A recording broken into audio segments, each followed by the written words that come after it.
You need a missionary that's working at the CRC, at our CRC. Yeah. The navigation system next May or something.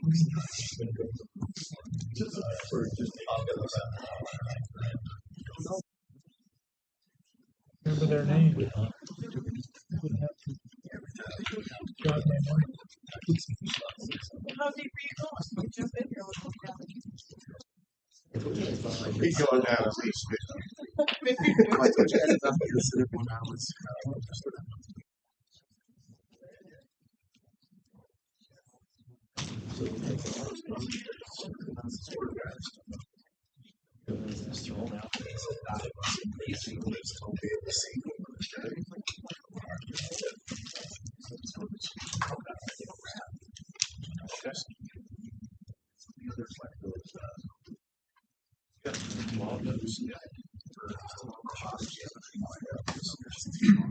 That's too long.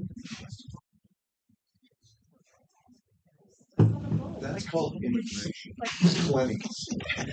Like all fly somewhere. 7 or 8 days ago, but I don't want to be on the golf first. Yeah. Like I want to have to go explore the place that we're visiting. It's going to the exotic location and everything.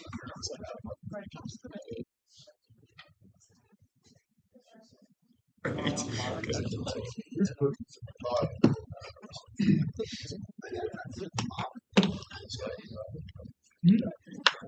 do it, but I don't think so.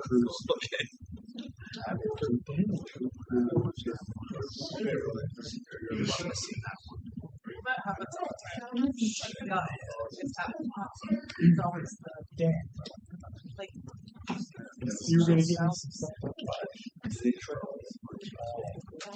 It's a couple weeks. Do you want to write it down? I'm not trying to. Recording in progress. Thank you. Yeah. Or is it a broken arm or something? You as well. Did you enjoy vacation? It was scout. You know. Brian was like this. Better than family vacation.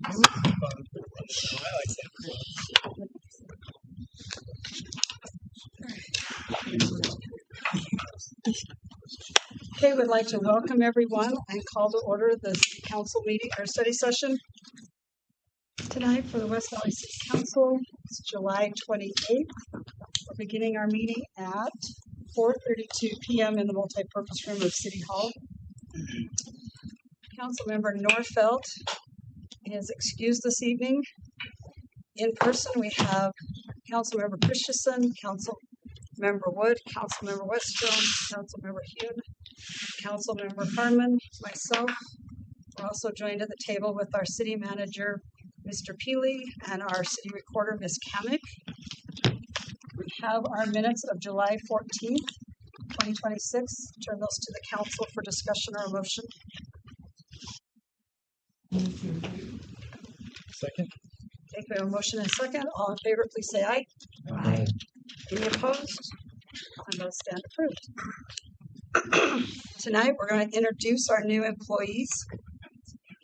So we'll first turn the time over to Chief Jacobs for her new employees. I think a couple might be stuck somewhere else. Yeah, so it's always the unfortunate part of it. I have to weigh out, do I risk them being on duty and not being able to make it, or pull them in off duty for 30 seconds? So we got a combination of both today. With us today is Officer Austin Campbell. My name's Officer Campbell. Happy to be here. Came up from West Jordan. Been here a couple weeks. Really loving it so far. Fun fact about me is just Sweet. And then we have Officer Jose Martinez. Jose Martinez. I worked with County Joe prior to this. Prior to that, I was like young, about 10 years. People was surprised that I am deeply allergic to cats. And I have to get help. So So yeah, we'll get the other ones to you next month. Okay, thank you. Thank you. It's nice to meet you. All right, we'll now turn the time over to Ms. Young to introduce her 2 employees.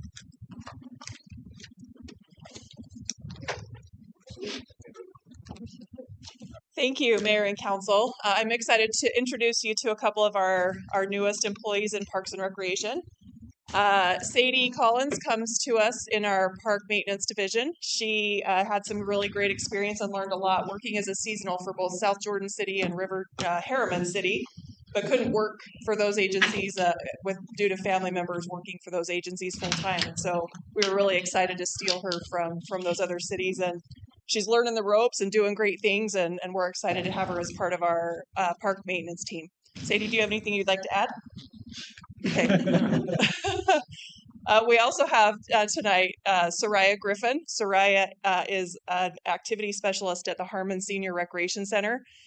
She came to us with a lot of experience as well. She had been volunteering at the South Jordan Senior Recreation Center, and we were really excited to get her with some great experience, and she just has hit the ground running and has been a really great fit over there, and we're really excited to have her. Would you like to say anything about yourself? No, thanks for having me. Yeah, they're really great additions to both of to the Harmon Recreation Division and the Park Maintenance Division. We're excited to have them. Well, thank you. Thanks so Welcome. much, ladies. Okay, we'll now turn the time over to Mr. Johnson for his new employee.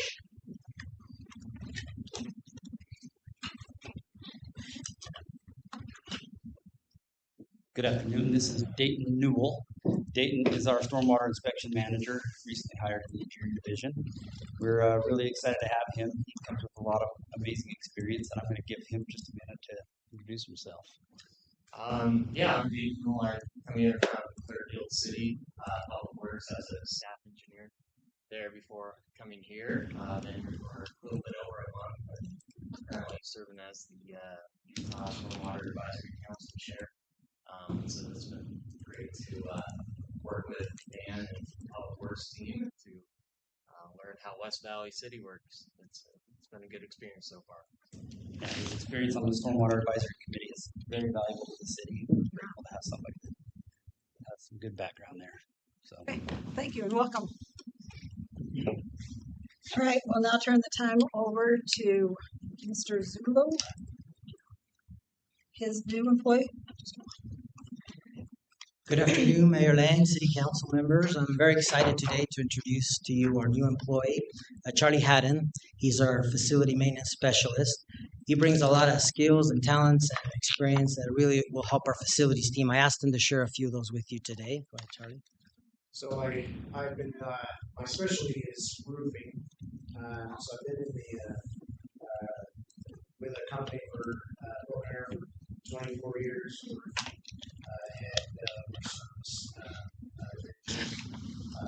I recently also came from Sanford Services, which is a Parks and Rec special district in the state of Utah, and I was an assistant director for them. And so, with all that experience with the construction beyond that for years, I'm here to West Valley City. Thank you. As you can see, we're very fortunate to have this caliber of employee with us. I think he's a great asset. He's made such a big difference just these last couple of months he's been here. It's great to have him in our facilities and also our West Valley City team. Thank you. Thank you. Welcome. Okay, now, final, we'll turn the time over to Mr. Colbert for his new employee.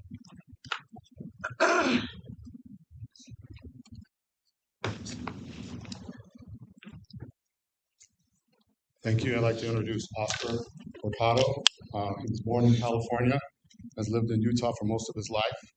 He has completed 2 years of college and plans to continue his education towards his degree in college. Oscar is passionate about fitness and maintaining a healthy lifestyle. He enjoys hiking and exploring new outdoor places. We welcome Oscar. He came from another court, and I think he's going to be a great asset to our team. Thank you. Welcome.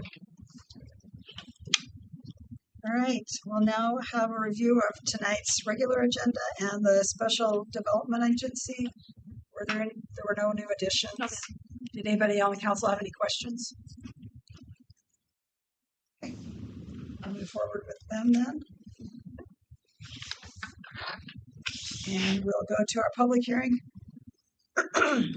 and have a presentation by Mr. Welch discussing our budget item scheduled for August 11th, our funnest meeting of the year. Say that with a smile. It's great. This year, as we've talked about, is somewhat different than we've had in the past. Again, it's Jim Welch, Finance Director. There are a number of different disclosures and public postings that we need to have. This is one of those.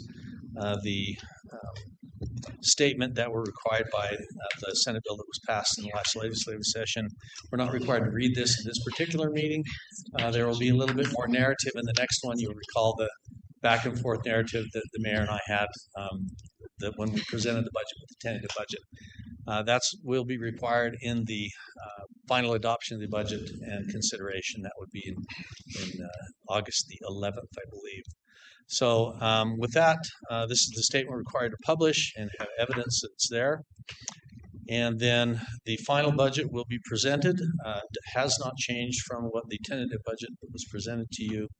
Everything should be aligned with where what we talked about before.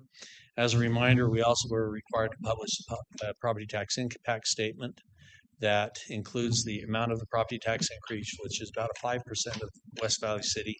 That represents about a 1% general total increase over the total bill, but our part is 5%. That is intended to cover the salaries for 9 new firefighters and compensation for non-sworn personnel in the police department, along with increase employee compensation at the police department.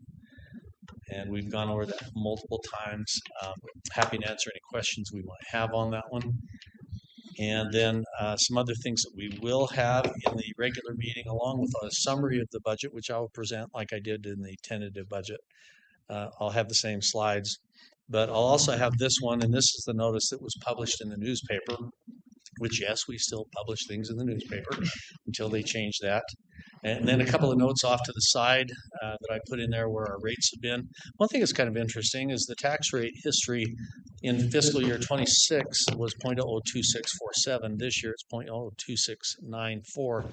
That's about 5% rate change because the values of the properties really didn't change this last month. So it's been, this last year, so it's been pretty flat. Usually as the rates go up, as the values of properties go up, the rates come down, and it's hard to make a comparison, but they were fairly close this year.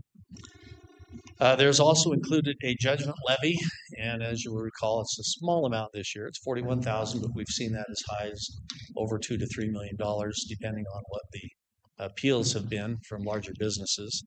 Any appeal over $5,000 is eligible for a judgment levy. We have a number of appeals that are less than that, usually residential properties. So this is the total of those that were over $5,000. And as you recall, we every year have made it a practice to hold Truth in Taxation to consider the judgment levy as an option to recapture that one-time amount of money that's lost, but also as an opportunity to get before the public and talk about property tax. And it's been, I think, very beneficial over time. We intend to continue to do that. Because we have a property tax increase and a judgment levy this time, they're combined in this ad. This is the slide that's a little bit difficult. I won't explain a whole lot about this. It's in your packet.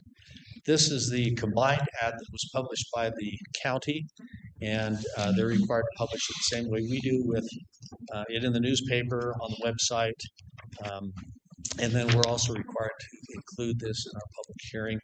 These are the public entities that are considering property taxes, tax increases within our county, along with the individual information for those.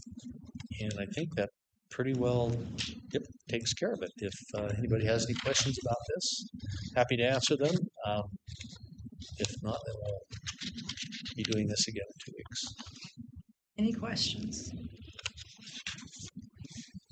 Okay, thank you. Thank you, Mayor. All right, we'll now go to our second public hearing and turn the time over to Mr. Wilson for the updated engineering standards.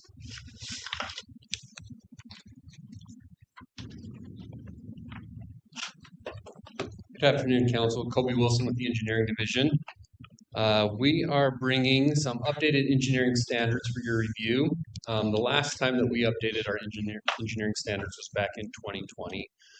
Just for a little bit of background, the Utah chapter of the American Public Works Association, they actually publish some standards and specifications that are available for different cities to adopt. Right now, there's approximately 50 cities across the state that adopt those as their standards with some minor tweaks to them. We are one of those cities.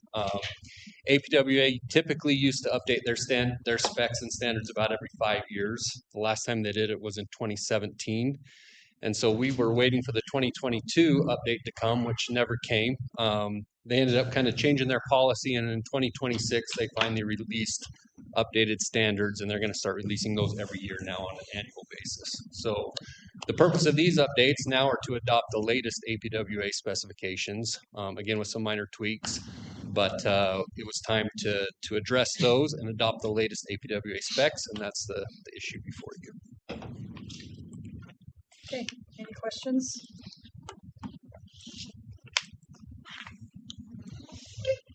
Thank you. Thank you. We'll now let Mr. Pastry come up, and he has application ZT 2026. Thank you, Mayor. Good afternoon, Council. Steve Pastor, Community Development. So this item is a request to amend the zoning ordinance in a number of sections. You can see those are listed here. Some of these are actually to align with the engineering standards that Kobe just referred to. But to just kind of go through the list here, the first is, as far as a change is concerned, we have in our code what are referred to as high-image arterial streets. So these are major streets where we have certain landscaping requirements. So the first change would be to add 2 streets. Brett Drive, this section basically between Mountain View Corridor and 5600 West, which is essentially 31st South. And then also SR 111, or as it's referred to as Bacchus Highway. So it's adding those 2 streets. So that's the first change. Another change is just clarifying that right now the ordinance says that when it comes to landscaping, it's measured from the sidewalk back towards the property. And it's clarifying that landscaping should be measured from the property line. Now, in most cases, the sidewalk is the property line, but there are situations on roads like I-215, for example, where you don't have sidewalk because it's a freeway. So it's just clarifying that it's measured from the property line. We also have, and this is a minor change, but on streets like these that are highlighted, so Redwood, 35th South, 5600 West, certain street light standards. And so instead of having a zoning ordinance, we simply refer to the engineering standards, which again, Kobe just referred to. Another change has to do with street trees and street lights. So right now in our code, for this section of 35th South, there's language about maintaining the street trees that UDOT installed years ago when the road was widened. The change here is the 2 parts. So first, since this was done, we now have many streets that are shown in this slide that have street trees that were installed either by the city or UDOT. And so we've basically expanded the code to address all of these streets. And again, the intent is that we maintain those trees and don't lose them. And in some cases, there's opportunities to sort of fill in the gap. So if the property redevelops and a curb cut goes away, we can actually add additional trees. So one of the changes, again, is that on these streets and frankly, other streets the city may in the future develop and put in street trees, that those will be maintained. And then for 35th South, we're actually expanding the language to say between 27th West and 60th West, we would have a street light standard of what we refer to as the double acorn. So right now, that type of street light exists between Bangor and 27th, and then also out between 60th West and about Mountain Corridor. And so the code would be updated to say, essentially close the gap, right? So we've got it sort of the bookends, right? You've got those kinds of lights. We want to have it fill in to where over time we would have those same street lights between Bangerter and Mountain View Corridor. So number of changes that are related to streetscapes, but again, dealing with street lights, street trees, and landscaping along these major streets. Okay, is that it? That's it. Okay, any questions for Mr. Patrick? So if they're not highlighted on that, Yes. that means that there are companies. So this one's referring to streets where either UDOT or the city installed street trees in the park strip. And what the code is amended to say is in any scenario where you have street trees that are maintained by the city in the park strip, that we want those to stay and don't want those displaced. And so it's written in a way that in the future, as the city adds streets, so for example, 3650 was just recently completed. As we add other streets, they would automatically be included.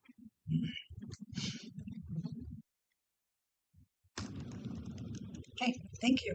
Thank you. Now we'll let you move on to application ZT3 2026.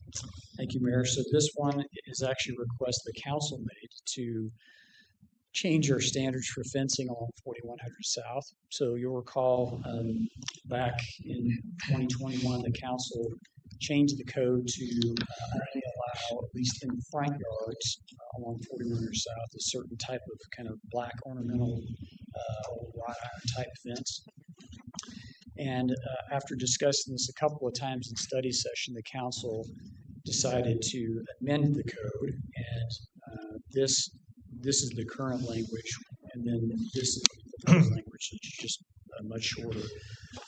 So we're now for properties that are along 4100 South in the front yard, that they can do any type of fence except for chain link.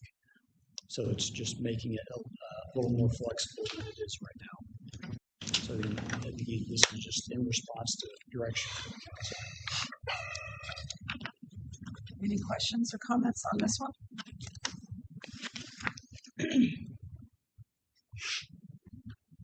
Okay. Thank you. And then on a roll. We have application GPZ 3 2026. Thank you. And just before we move off the last one, we do have a discussion later on the agenda to talk about chain link fences more broadly, so we'll get to that one later. So this next one is a request to amend the city's general plan and zoning for property at 5548 West, 4100 South. You can see the general plan currently is the non-retail commercial, and the request is the medium density residential, and a zone change from RB of the residential business to the RM zone. So this is the property in question. This is zoomed out quite a ways. Here's a close-up. So just to orient everyone, so the property to the north and east are homes. Then you have on the west side, starting here, you have a church. This is AutoZone, Starbucks, and First Credit Union. Another home here, and then you have commercial uses on the south side of 4100 South. This property is a little unique in that you've got a couple of what I'll call fingers, if you will, extending down here, where there's essentially curb cuts here along 4100 South. And then you have the access here to the north to 4005 South. So this is a concept or the original concept that was reviewed by the Planning Commission. So the initial proposal was for 22 townhomes.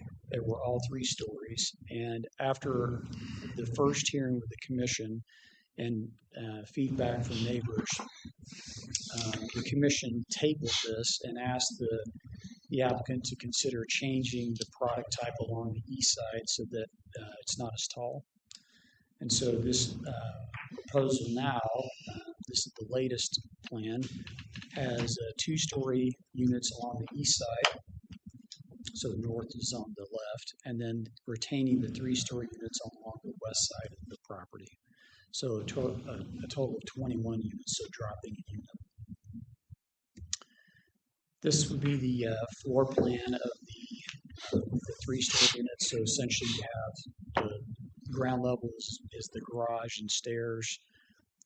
main level, or excuse me, second level would be kitchen, living, and then bedrooms on the upper level.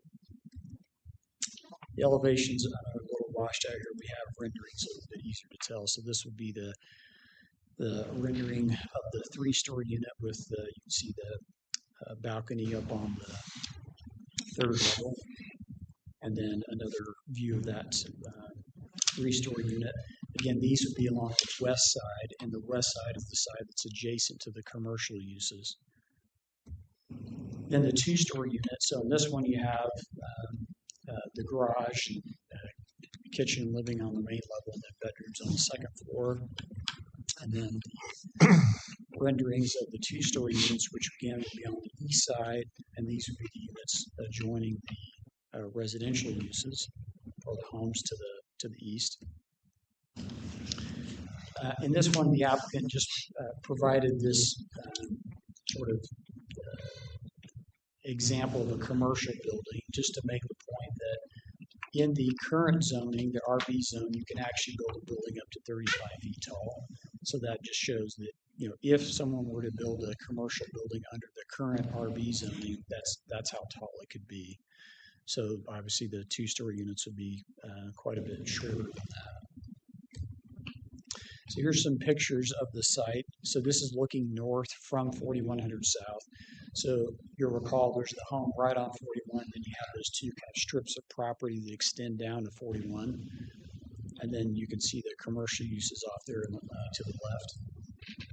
Just another view from 41. This is from the north side looking south, so from 4005 South looking to the south. This is where the access would be. This is looking west along 4005 South you can see like the Lowe's and Smiths out in the distance.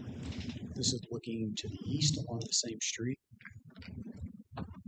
This is one of those strips of property that extends down to 41 on the west side, and then this is the other strip of property that extends down to 41 on the east side.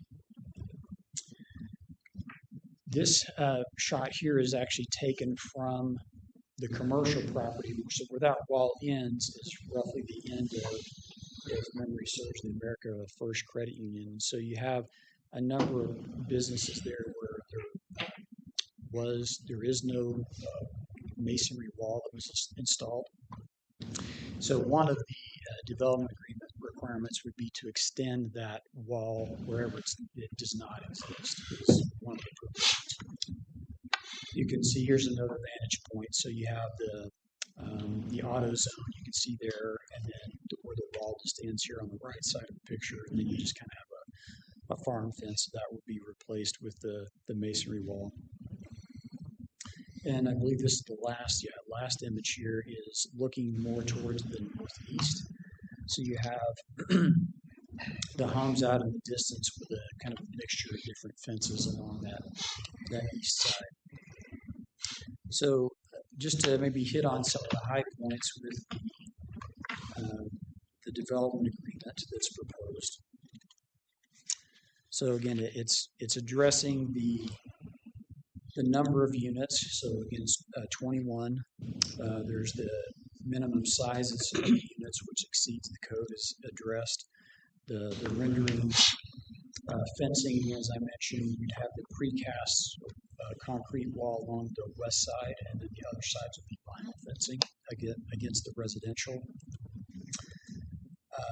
For parking, if we go back to the concept, and sorry, I know this goes back a ways.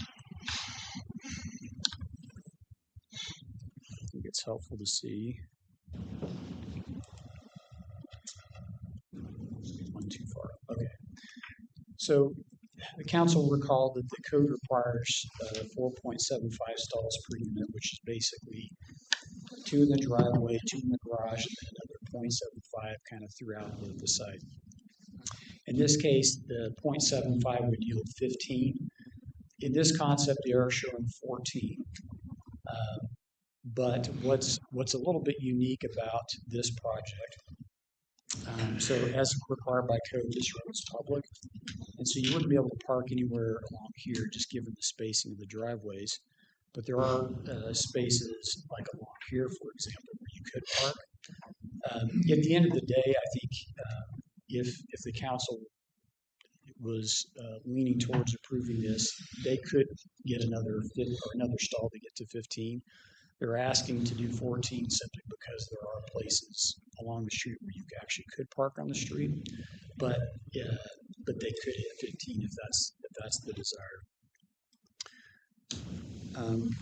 There's also language in this about setbacks in terms of front and rear setbacks, height restrictions. So again, as the planning commission desired, specifying that the units along the east side would be 2-story, that you can only have 3-story units along the west side. And then there's language in the agreement as well about winter restrictions, which is something that's been done in some of the more recent development agreements. And again, I'm happy to get into more detail if desired, but that's an overview of the proposal. Any questions for Mr. Pastrick? Yes. You mentioned the rental restrictions, so that's either owner occupied. Right. No rent allowed. And then A certain percentage of renting. And then what is going to happen to those 2 acres entrances off the sidewalk? Right. What's shown right now is those would be part of the common area. So right now just extending a walkway down to the sidewalk on 4100 South. They're not probably wide enough to do any type of like active recreation. So I think that's a decent use of those. They're too narrow to have any maintenance on them. So yeah, it's a little unusual. Editorial comment. I used to live right there on the was attached to one of the homes. The guy died. Family sold. Anyway, and I read in the planning commission notes some of the neighbors in Claudia don't want it, some do, so.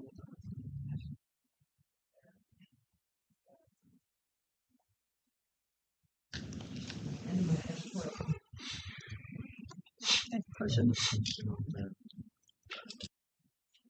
I know it's not big enough for like a traffic study, but what things that potential impact could be if we don't have direct access to 4100 going through the neighborhood? It's 21 units. It's not, and the reason for not having the access, even though there's actually curb cuts on 41 and talking with Public Works, given the proximity to 56, they actually don't want the access on 4100 South. And so if memory serves, this is ballpark, but last I recall, townhomes are probably somewhere in the 6 trips per day type traffic volumes. That gives you an overall idea. But yeah, not the size of this project is not going to make a huge impact on traffic.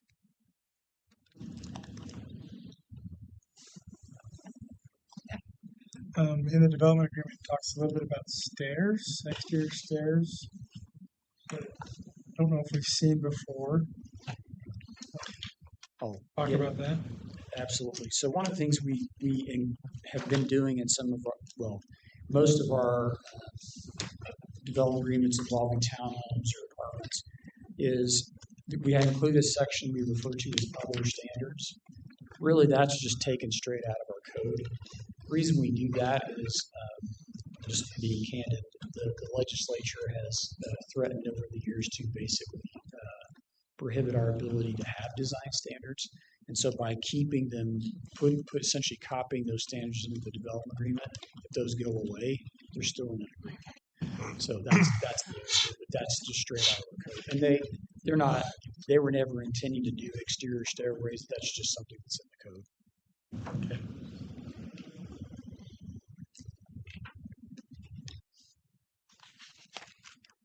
Looks like that's it. Does the council have any questions they want to ask the developer?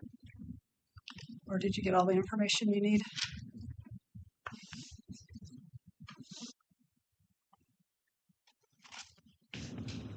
Okay, thank you. Thank you. All right, and then we'll move on, continue with this Steve Pastrick show and move to resolution 26-91. Thank you, Mayor. Let's get to those slides here. All right, so this next one is a little bit different. That it involves a development agreement clear back from 1990. So this one goes back a ways. So you can see the applicant here. This is property at 2325 West, 3650 South. So the property is already zoned RM, has a general plan designation of medium density, which goes up to 12 units per acre. So this is the property in question. And so you can see here that it involves what's referred to as the Lexington Park Apartments.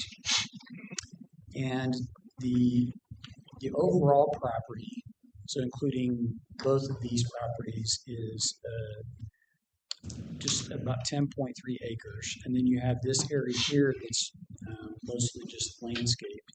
That's get my bearings, is the 3.2 acres. So a little bit of history here. So when this project was approved back in 1990, there was a development agreement that capped the density at essentially what is existing. So it was, you get to build this number of units and that's it. And the intent was they had a lot, as you can see, a lot of open space. And I will say for an apartment complex, at that time, this like far exceeded the amount of open space that most apartment complexes have. In fact, I would say it's probably the highest that we have anywhere. And usually apartments are somewhere in the high teens. Well, these kinds of apartments where they're stacked flat, are usually in the high teens to low 20 units per acre. This is 8. And so that has been in place again since 1990. And just to give you some ideas of what this looks like, so this is taken from 2200 West. This is the existing apartment complex. This is taken from 3650 South, so on the north side looking south. This is from 3650 South looking towards I-215, so you can see the road just, the improvements kind of peter out there as you head closer to 215. And then this is looking south at that kind of just grass or landscape area on the west side. So the request here from the owner is to be able to add some townhomes to the west part of the property. So I have some numbers here to kind of give you an idea of what the request is. So the current project has 81 units on the 10.3 acres. You see the density is roughly 8 units to the acre, and then 64% landscaping or open space. With the proposed project, the apartments would stay, there would be 31 new townhomes. You can see the density would still be within the general plan range at about 11, and then the open space would still meet the code requirements. And what the developer owner is proposing here is that in exchange for being able to build the 31 townhomes, that they would extend 3650 South and terminate it in a cul-de-sac and have a drawing that shows that. And then also that they would pay the city $500,000 that could be used for either park improvements or a new or renovated fire station. Just to put that in context for a minute, we go back to the aerial photo, just to refresh the council. The city acquired this property just kind of to the northeast with the intent of actually building a fire station. So that was part of the thought, is where that's going to be essentially right across the street, that could help fund that facility. So we'll get back to that. So there are a few code exceptions requested in this, and you'll see these in the concept plan. So the first is that our code right now prohibits private streets. Now, the extension of 3650 South would be public, but then they are asking to be able to do one private street. I'll show you what that is here in a second. And there are a couple of exceptions requested on the townhomes themselves in terms of design features that are outlined there. So here's the concept. So again, you have the lighter gray area here would be the existing apartment buildings. And then these darker gray buildings represent the proposed townhome. So this area, as I mentioned, is the extension of 3650 South. So right now, the improvements, at least the complete improvements, end at about this location. So this would be, the road would be fully improved as shown here, and then there'd be some right-of-way dedication involved in that. And then what's proposed is at least this road here would be private. And really, it's just a function of just the space that's involved here. So there are some easements for utilities along the west side of the property that really kind of pinch the site. And so if they were to put in a full public street, it just really would make it to where they couldn't do this type of a concept.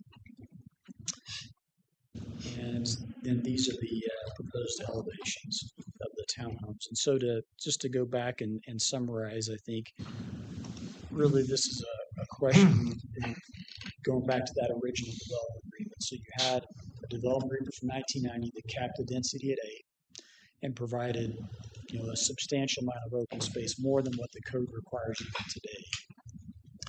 And the request here is, again, to be able to add the townhomes and then guess what the city gets in exchange if the council is amenable to this development agreement would be extension of 3650 and then a payment that could be used for either the fire station or park improvements. And that summarizes this request, actually, not an application. Okay, any questions from the council? So when they say park improvements, is there a specific park? That would be completely up to the city, right? Where we would put those. If I had to guess right now, we would probably lean towards the fire station since that's right across the street. And we know we actually, it's been within the last year that property was acquired for the fire station. Yes. I'm concerned about the private street.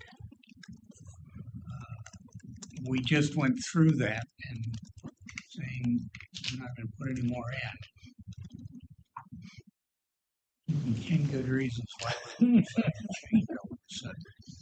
Well, I don't know if I can give you 10 reasons, but I'll go back to the concept plan here for a minute.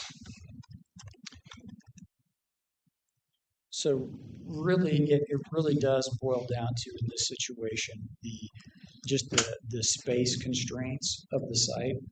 So, and I wish I could blow this up on the screen a little bit more, but given those utility easements that they really can't shift these buildings along the west side any further west.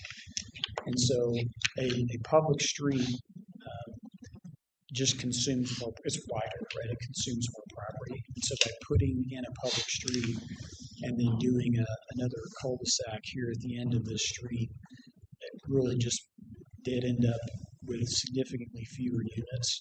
And I think just makes it towards not a practical project at that point. So it really is just a space constraint is the main reason. So when they fill them with parked cars and can't get through the private street, who do they complain to? So in this case, they are providing the parking ratio that the code requires, and there really isn't a place to park aside from they actually, you can see these a little bit here on this concept plan. There are designated, so here, and then here are designated parking spaces as well as down at the south end. Anywhere else, the road really isn't wide enough, so the curb would essentially have to be painted red, and just from the fact of where the driveways are located and where existing parking spaces are designated, there really isn't any other place you could park, right? It's just the street's not wide enough and there's not. We've got a lot, there isn't any place else they could park, but they still park. Yeah. And at that point, where it's a private street, it would actually be the HOA's responsibility to handle the any Can't kick them complaints. or anything else if they park and block the road. And suddenly we need to get a fire truck down in that area and can't get through. Brother-in-law, who was a fireman all his life, said, "We'll just drive over him." But he was in Salt Lake City, not in this valley. Councilman Weston, did you have something? So it's a separate HOA, separate from Lexington. It's not. So they maintain their private streets, obviously. Right. So, and the applicant is here if you have specific questions. I will say, so it's a little bit different in the case of an apartment complex. So in an apartment complex, it's all one owner, right? And so it's basically whoever's managing the apartments is responsible for the maintenance. In the case of a private street, you would have an association, but the association in this case would be limited to the town homeowners for just that one street. The rest of it would be like all of this, the parking and all of this would be still the apartment management company that would be responsible for that. And I think the original proposal mentioned that the contribution would be made before building permits were pulled, but then the development agreement said after certificate of occupancy of half the units or something. Right, I was gonna let me just look at that specific section here.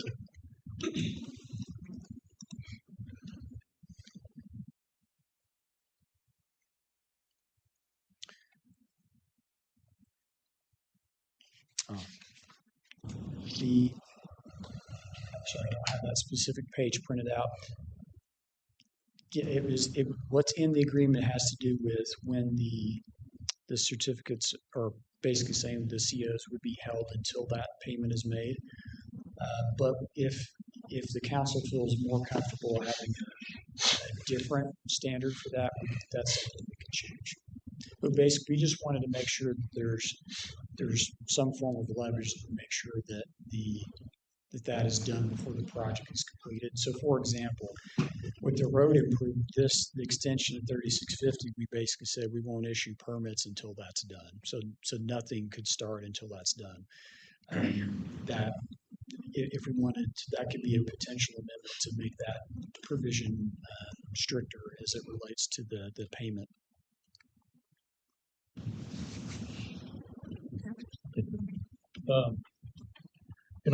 For our department, we really like the money to support for our fire department to build a station right here. It's great. It's look like what I'm saying, we have to go back to Blunt Christensen. We have a regulation or maybe rule or laws that everybody have to follow. You know what I'm saying? It's the public street. It looked like kind of like someone to bribe the city. Well, I can give you 500,000 so I can have a private street, and then next in line gonna be someone who will come over so I can give you $750,000. I can get a private street that can create a big problem for our city. Yeah, so I prefer not to do that. Would love to have 500,000 for a fire station. But, not that way. Put it that way.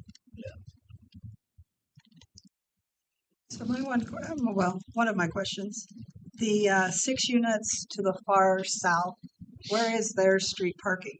Where's their parking? So Their driveways come off the public street, correct? 3650? Correct, right. So the amount of additional off-street parking is based on the total number of units. So basically they're meeting that 0.75 for all of the units within or on the private street. So and there's essentially 4 locations. It's here, here, here, and then up in this corner here. So it's all along that private street. And the odds of those 6 occupants going into there to park and not just parking on 3650 are slim to none. Yeah, it's probably not as likely. They might use these ones closest, but yeah, not as likely to go further south on the street. I think I agree with the private street problem. I mean, at first it works beautifully, and then their sewer line goes out, or they start booting every car that's parked illegally, and then we hear all that again. I'd rather see them do it with a public street than a private street. I don't know. Without being, I mean, I'm not the architect person that knows how to determine what you would lose and what you would keep.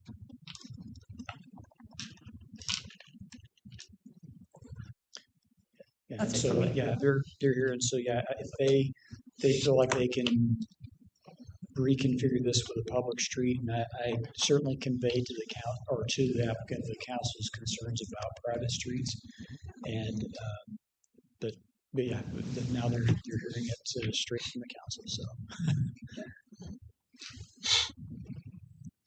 any other comments? Okay, does the council have any questions they have for the applicant?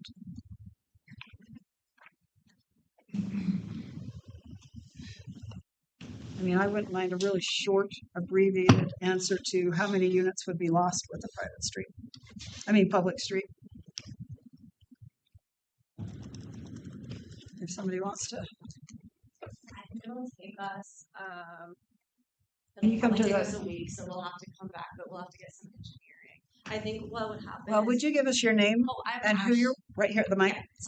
I'm Ashley Atkinson. I am a development consultant for Table Rock. We'll probably have to get some actual engineering done, but we can probably have that within a week or so. I think what would happen is, and this is why we were avoiding the public street, is the public street is going to come along the freeway, and right now there's like really tall trees right there, which is going to create a nice buffer for these new homes, like a nice backyard. And so would be tearing those out and would have to match the public street with all of the utilities that Steve just talked about. Right.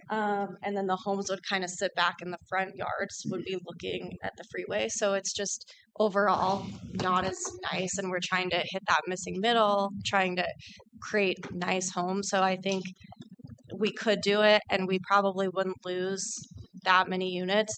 It could also potentially create like more of a 3-story product or like a more apartment feeling situation, which is what we were trying to avoid, but we can definitely see what will fit there.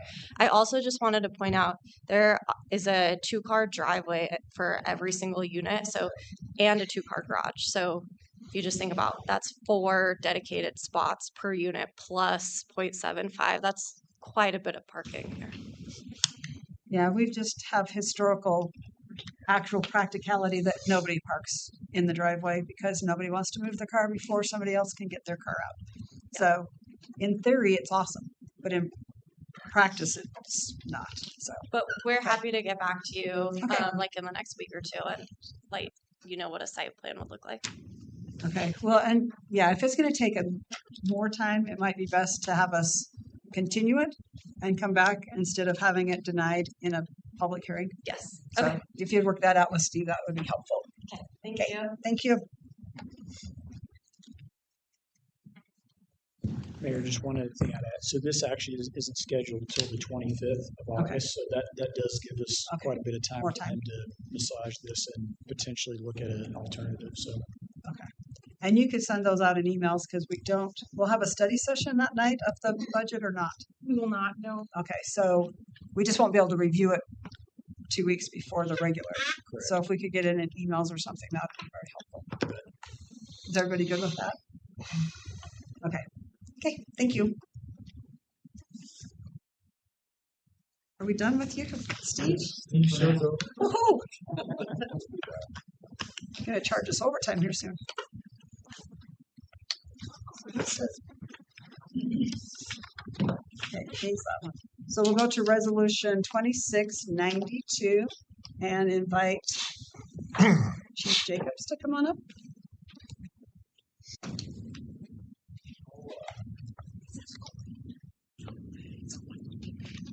Good evening. This amendment had a last minute adjustment that was needed, so we are not prepared for council to consider right now.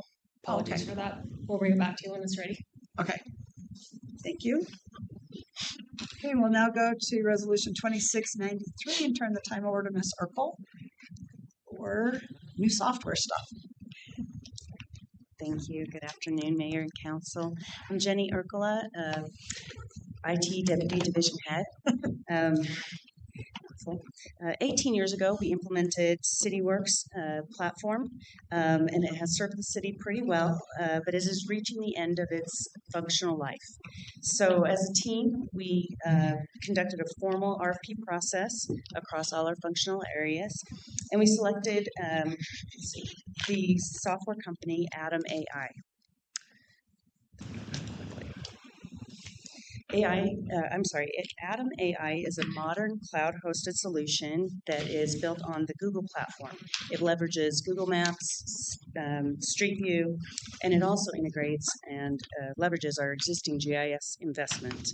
It is a proven intelligence solution that is used by public agencies nationwide, including UDOT down the street.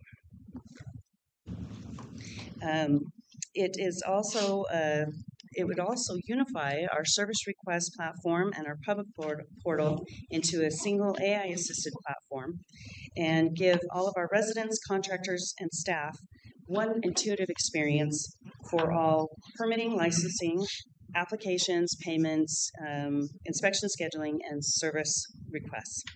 So we are proposing a two-phase solution to go live with our asset management and work management in February of 2027, and all of our permitting, licensing, and the public portal would launch June 2028. It would, for fiscal year 2027, the cost is $244,000, and then future expansions to the platform would likely include fleet and our Parks and Recreation Department. Okay, that it? That is all. Okay. Any questions? So would we finally get animal services licensing on a website to be able to do it? Instead of when you say that, we have the ability on our current system to pay for animal licenses, but they are running on a different system. So would this incorporate them into the system, or would they would stay like separate? to, absolutely can. But will it? Yes, it will if they choose to come along. Right now they're on a so- different system, Okay. so I guess that's kind of up to animal licensing or somebody else. But this system could accommodate them. Yeah, because I just think it's easier if it's just all in one. You go to one place and take care of everything instead of having to know. Because the regular citizen is not going to know. You have to go to a different platform. And I agree. When they do renewals, when people do renewals, they do the renewals on the existing system. So we'll keep those in our system. I think Okay. the difference is that the Chameleon system manages animals in the facility of the shelter. And I think that's where this system definitely, neither the current system, CityWorks, or Atom AI, currently hosts that kind of system. So I think we'd have to look at it and see if that's something we would want to expand into. okay, that's nice to know. Okay, doesn't look like any other questions. Thank you. All right, we'll now go to resolution 26-94 and turn the time over to Mr. Carroll for with Diamond Concessions. Good evening, Mayor Lang and council members. So in 2002, I'm Andy Carroll, Asset Optimization Director. It's great to see you all. In 2002, we entered into an agreement with Diamond Concessions of Utah for exclusive food and beverage rights at the Maverick Center. In that agreement, we had an opportunity to renegotiate the fee structure, which we successfully have done in a new amended agreement. We took the opportunity at that same time. So in that agreement, it allowed us to renegotiate the fee structure. We also took the opportunity at that time to restate and amend that agreement to remove the Grizzlies language because it just needed to be cleaned up. And then also, because the original agreement is subsequent to the Olympics, it was in June of 2002 that the agreement was entered into, there was no provision that provided that we could grant those exclusive rights to the Olympic Committee in the event of a future Olympics, which is what we also were able to do. So with the fee structure, we've improved it significantly, which is going to be a great benefit from revenue growth for the city. And then we're also able to make those other revisions. So we're just going to be recommending that we enter into that new restated and amended agreement. Thank you. Any questions from the council? Yep, go ahead. There were 2 5-year extensions, but they're only at Diamond's discretion. Is that? That is correct. The city not able to? I don't know why the city wouldn't have that option as well, or if that was. That was from the original agreement back in. It's a good question, but not sure we're going to get an answer to it.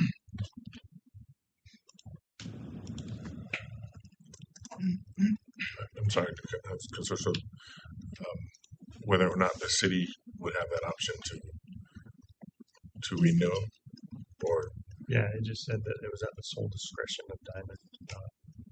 In the original agreement, they were Diamond was given the opportunity at their discretion to extend the agreement. And they have, but we didn't.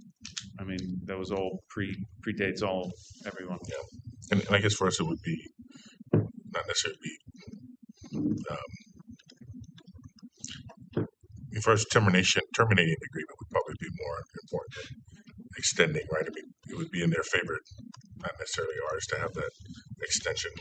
It is in their favor to have the extension, yes. But I mean, I guess I'm asking a question too. Yeah. I mean, I don't know. Is that something we would see as a valuable inclusion in the contract, or something that it was not an element of the agreement that we're going to be able to negotiate ourselves out of. So the idea was to negotiate better, improved terms, which we have, and the terms that we have negotiated are standard within the industry. So that's what we've done. But yeah, it is their exclusive option to extend the agreement, which they have. But both parties could terminate. Yes, we still have all the provisions of termination. So other than the restated language that we've talked about here with the Grizzlies being removed from the agreement, we renegotiated the fee structure to our benefit, and then we added the Olympic provision to our benefit. Those are essentially what we're able to do at the time. The only actual opportunity that we had during this time was to change the fee structure. That was in the agreement that we could renegotiate with them, which we did, and then we took the opportunity to for these other elements as well. Yeah, and I think I'm just thinking through it. I think it's a good question. It's making me think about it, because I'm sure if we would have, we could have brought it up and negotiate. I'm just wondering if that's something we like.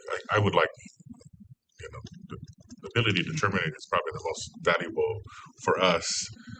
The ability to extend, I don't know if.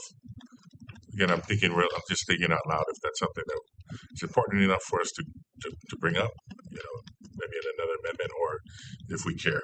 I guess that's what It already goes. I mean, the extension is significant, so I don't think there's any benefit to us to further extend it. Yeah, I guess that's what I'm kind of thinking through. Right. If that's something, it's kind of making me think through about it. So the Olympic verbiage carves out the time that we have the Olympics there, that there would be, I'm assuming, another agreement with the Olympic Committee of how revenue is shared for the Olympic time. Is that Right. Is that what we could expect in the future? Yes. Well, we entered into one, and we need to enter into another. But that agreement, essentially, the way the Olympics work, is they come in, they give you you do a lease, a venue use agreement. In that venue use agreement, they get the whole venue. So there's a fee associated with it, but they also get rights to concessions. That's just the way it works for all the Olympics. In the original agreement, we don't have those rights to be able to offer it to somebody else. It actually is written in that says that they have exclusive food and beverage rights. And that's not the way that you can manage an Olympic agreement. You have to provide that, and then we get compensation through the venue use agreement in one fee. Yeah.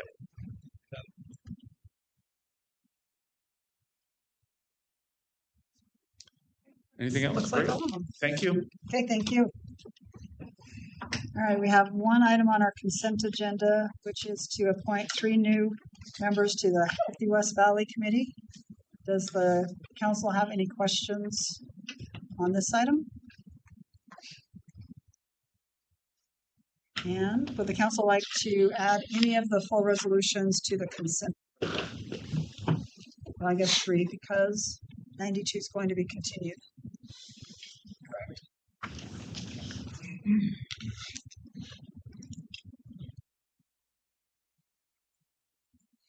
I think that first development agreement needs to stay on its own. Oh, yeah, it's on its own, for sure. And then the school district one is not going to be there.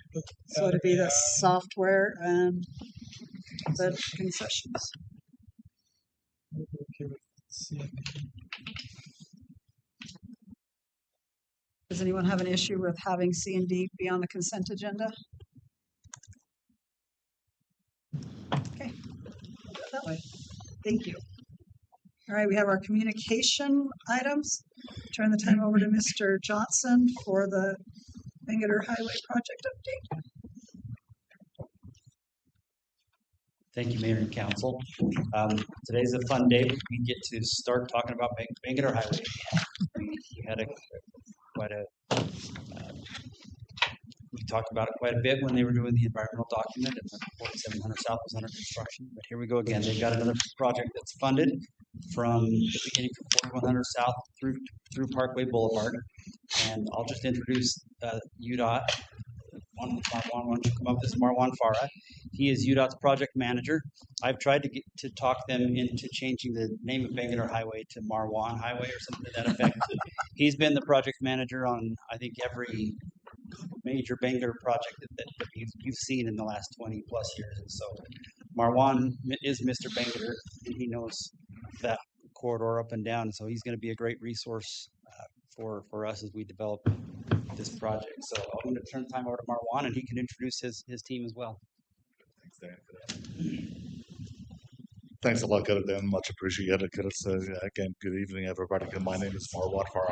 I'm the Bangerter Highway Project Director from UDOT, and it's really kind of a pleasure to meet with you guys all. And of course, with me, I have also Brian Atkinson, he's kind of the project manager from Horrocks Engineering, and then kind of Brittany Finley, our public information managers, and Justin Beddoes, kind of our design manager for the projects.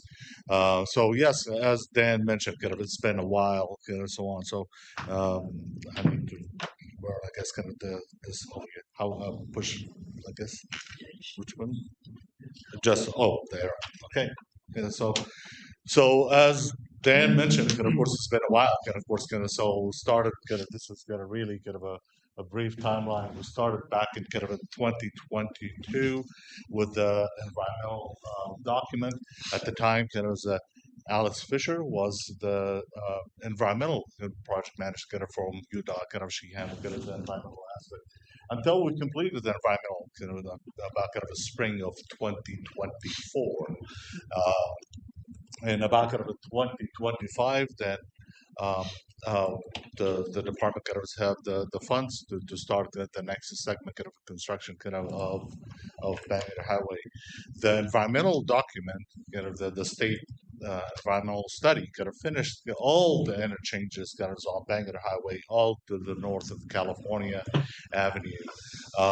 During the environmental, kind of we evaluated the price tag for to do all the kind of the interchange, the remaining interchange on Bangalore. However, the price tag was kind of over $1.8 billion. However, in 2025, the state was able to secure some funds. Kind of it was slightly over $1 billion, almost $1.1 billion to do the next 4 intersections. Kind of, and that's kind of 41st South, 35th South, 31st South, and Parkway, which is the 2700 South. So we started kind of that program, started kind of with the right-of-way acquisition from last year, and that kind of course a lot of you guys see kind of a lot of kind of the home demolitions, especially like along kind of the Hawkeyes kind of street or kind of the I believe it's Bluebird, the one so on, so kind of a lot kind of the homes that are residences start kind of doing a lot of demolition for the expectation for the new widening. So from here, where do we go? Kind of so kind of right now our schedule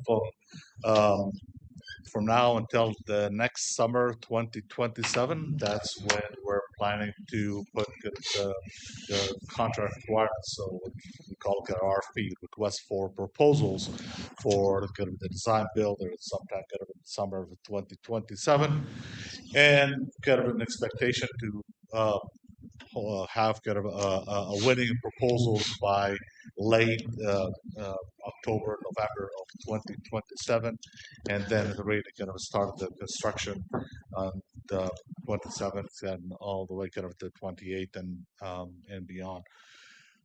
One of the major elements kind of throughout this Bangalore, as you've seen kind of on the previous Bangalores, we have a pipe. It's an aqueduct and kind of right, kind of that belongs to kind of the Bureau of Reclamation. This pipe is a 66-inch diameter and it's over 45 years old. And of course, to supply water to kind of more than 500,000 people kind of across kind of the valley. Kind of starts from about kind of SR21 and goes all the way down to Bluffdale cities and beyond. So it's a major deal kind of and so on, which is most of the time kind of across kind of the other interchanges I've been involved in, really dictates the alignment and configuration of the interchange, because again, it's not that easy, of course, to move the aqueduct. It's not just the pipe, but also the Bureau has a 50-foot wide easement that we cannot kind of construct any kind of a structure, permanent structure, such as walls, noise walls, whatever, so on. Of course, that has to be absolutely clear, which is totally understandable. Of course, that nobody wants kind of like, of course, God forbid something happened to this pipe, and of course something happened to that. So, but in any case, kind of, so that's what we're working on kind of right now, kind of trying to define kind of where the best alignment for this aqueduct, so on. Really kind of involves the relocations at 41st South and 35th and 31st. Kind of, that's where we stop kind of the relocation of the aqueduct. To give you kind of in comparison, kind of course, kind of on 47. We've relocated approximately kind of 3,000 feet of that 66-inch, and these jobs were relocating almost like 8,000 feet. So it's more than twice the kind of the amount, of course, that we have to relocate for this over here. So again, a lot of work, a lot of complications working with this over here. As kind of I mentioned, kind of course. We're right now kind of dealing with these 4 interchanges, and of course, kind of the future in a blue kind of that's kind of untold with fund available. Every time I look at this kind of exhibit, kind of I feel like a proud dad, kind of see kind of my kids, whatever, kind of all these interchanges are growing kind of with throughout the years. Kind of, so I've been working on this kind of corridor. Since I did kind of the first interchange back in 2010, kind of the 107,800 kind of from the Joe Landing, whatever, so on. So it's been really privilege, of course, kind of seeing the transformation of this corridor, kind of where it used to be, kind of where it's at right now, and continue to improve. As as you all know, of course, the department motto is basically keep Utah moving. And of course, it's our goal to try to optimize mobility and of course, improve safety throughout the corridor. So this is an epic example, of course, what the department's what are we doing as far as optimizing mobility and improving safety of this corridor. So it's, as I mentioned, of course, right now, the next phase, of course, it is going to carry us to the parkway, and hopefully, I don't know, before I retire, hopefully those funds will come in, and of course, I can finish the rest of it. So it'll be like a, then I'll take Dan for dinner, if they rename this corridor. So it's now totally appreciate it. What's unique about this stretch, of course, of Bangerter, is we're adding a shared use path, which was not included, the previous interchanges. So we're adding a trail, which is that's going to be starting from actually we'll start a portion of it on 4700, and then it's going to continue all the way to California. So that's the unique feature of this segment of Bangerter. Again, this is something the department as a whole entire state has been working on as part of our master the Utah Trail Master Plan or whatever, so on. So that's included part of it. So from there, I'm gonna take you from north going south. Start from the parkway. This is just an exhibit showing from the environmental study how the interchange is gonna lay out as far as configuration. This is gonna be an over a pass, similar to other interchanges like on 54, 70, 78, and 90, and so forth. As I mentioned, of course, it's going to have the trail. You can see it's on the west side. Now, this is something that, again, during the environmental study, we look at it, the more or less the overall environmental footprint of the impacts. Let's almost think about, of course, looking at the study is almost whatever 5,000 to 10,000 foot elevations. When we get a design, then that's when we start digging into the more detail. Can we optimize it? Can we fine tune and start doing our investigation, start doing a geotechnical investigation, utility investigations, and so forth. And we can look at this location, as we're discussing with our design team, of course, we think we can be able to to optimize the alignment of the parkway over here, and really keep it on skew to minimize the impacts, and of course on the golf course, is on the west side, and also minimize the impacts on residential, so we're not taking so many homes and impacting people's lives and so on.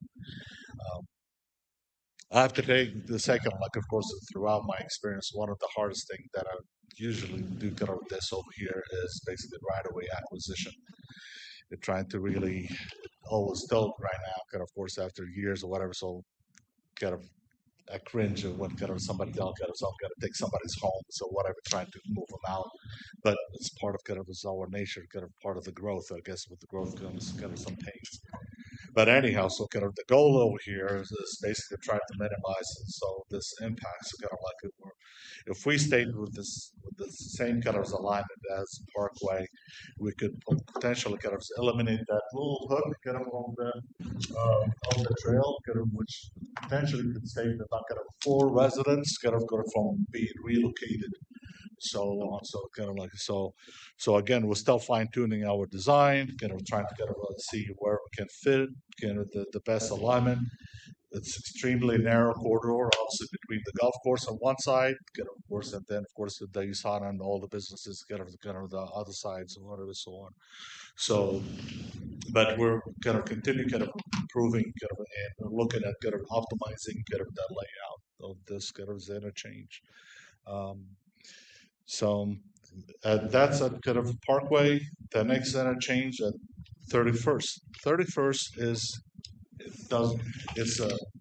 it's just going to be an overpass. It's not going to have an interchange. It does not have ramps on it.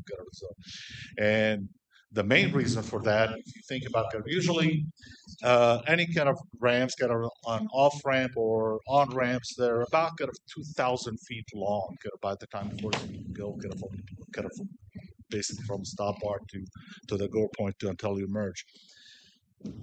Well, at 31st, between 31st and 35th, there's only 4 blocks. So that's basically only like 2,400 feet. So you cannot physically put 2,000 foot ramps on and off in 2,400 feet. So throughout kind of environmental, of course, it was agreed that basically this kind of interchange or this intersection becomes just an overpass.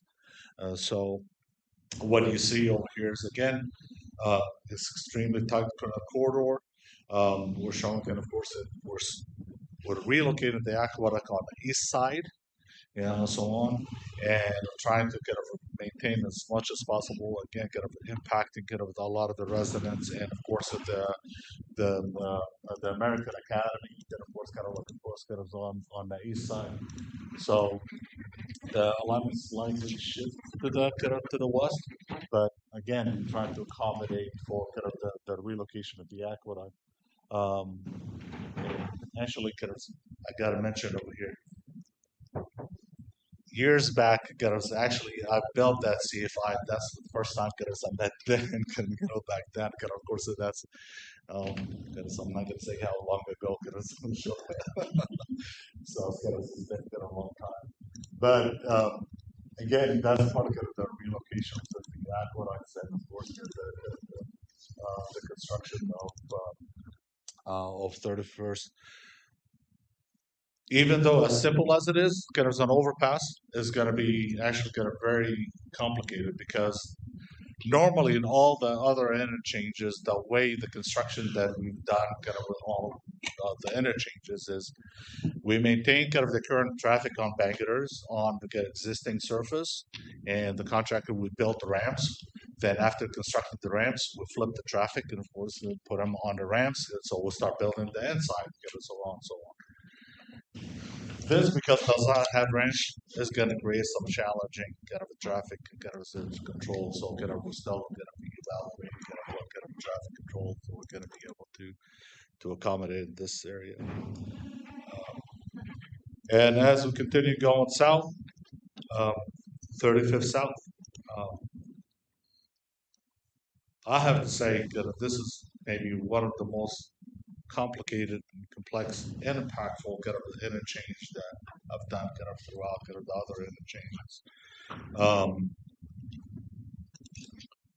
We're already kind of an acquisition kind of with the, of course, with the Les Schwab, La Frontera, KFC, kind of a whole bunch of businesses, and of course, being kind of acquired, kind of course, kind of impactful.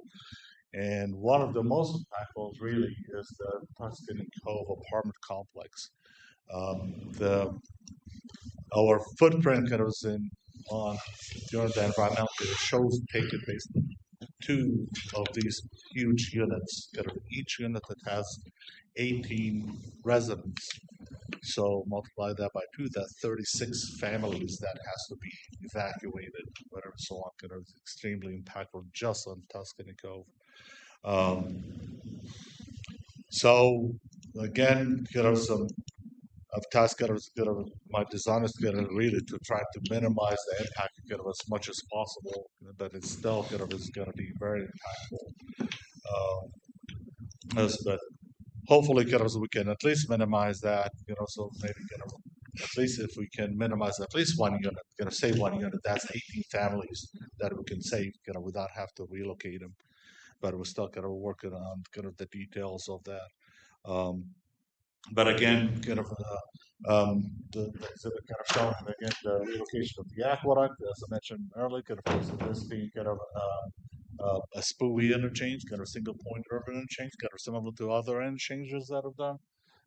So again, the concept is basically trying to relocate the aqueduct. The current aqueduct right now runs smack in the middle of Bangalore. So that has to be relocated. Of course, our alignment shows basically shifting the aqueduct to the east side. And from there, we can build the ramps, and then building the ramps, then of course, again, as I mentioned earlier, we can take the bankers, kind of the traffic, put them on the ramps, so we can build in the center. But the first thing, that of course, it has to be over the aqueduct. And actually, before that, before moving the aqueduct, we have to secure all the right of way for it. We have to find kind of the corridor for it, and so we have to get kind of the Bureau of Reclamation. So also kind of a buy-off to kind of for this design. Again, it's extremely kind of tight, kind of an intersection, kind of corridor. But kind of, so I'm confident we have an awesome design team that we can kind of minimize and kind of optimize kind of the interchange.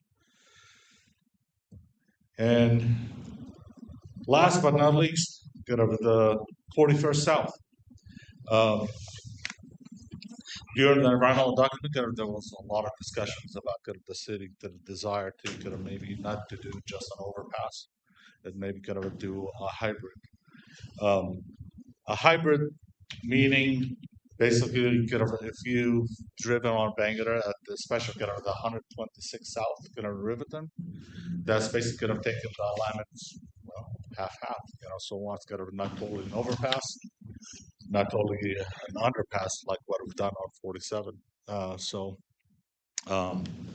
However, this hybrid comes with the a price tag. Of course, if we consider the hybrid, that will be considered that as a betterment for the city, similar to what we've done with other cities. That price tag is $4 million. That also comes with a similar to the 47. So when we went all the way under, there's approximately a year of shutdown for east-west that has to be closed. We're not going to be able to build, keep traffic moving while we're excavating down and left traffic on top. I've sent the MOU, the memorandum of understanding, agreement to Dan, and of course, and of course that's subject to you guys' approval. But again, like the idea of the hybrid, here's more some rendering of it. It's, as I mentioned, of course, not going all the way over, not going all the way under. It's a half. What the price tag for that is really the complications. As soon as they start excavating, the crossroad, and of course, you all know, of course, now all the utility has to be relocated. Water, gas, sewer, communications, everything has to be relocatable. So if we're digging 6, 7, 8, 10 feet, everything has to be relocated. And on top of that, the relocation, that means also now we have to find a corridor for all these utilities. And all these utilities, of course, again, has to run across the Bureau of Reclamation, the aqueduct, so on, so complicated some things. And it just adds another element of complications now. This is especially when it comes the constructability of the utilities. For example, Enbridge, they have their own contractor. It's not going to be part of our contractor. The same thing with Rocky Mountain Power. So you're going to have a contractor. So now we're introducing like a third and fourth element that sometimes the department does not really have a solid control of these utilities relocations.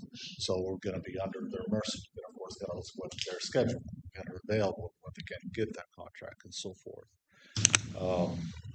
And so, again, during the environmental, presented some renderings, so on. So this is just an overpass. Again, similar to other interchanges.